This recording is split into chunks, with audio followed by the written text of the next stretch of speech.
It's easy to draw line charts in Excel. Select your data with the mouse, go to Insert, Recommended Charts. Column chart would be wrong, area chart would be wrong, but a line chart is correct. But there are smarter charts. Again, if you select your data with the mouse, using QI macros,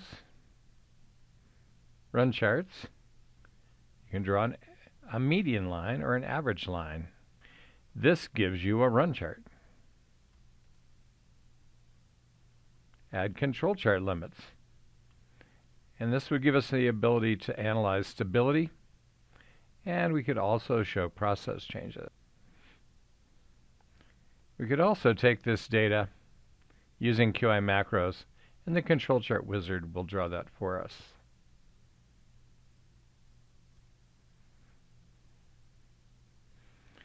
And that's how easy it can be to draw line, run, and control charts in Excel using QI macros. Are you still using line, bar, and pie charts from the last century? You might want to consider control charts, Pareto charts, and histograms, smart charts for the 21st century.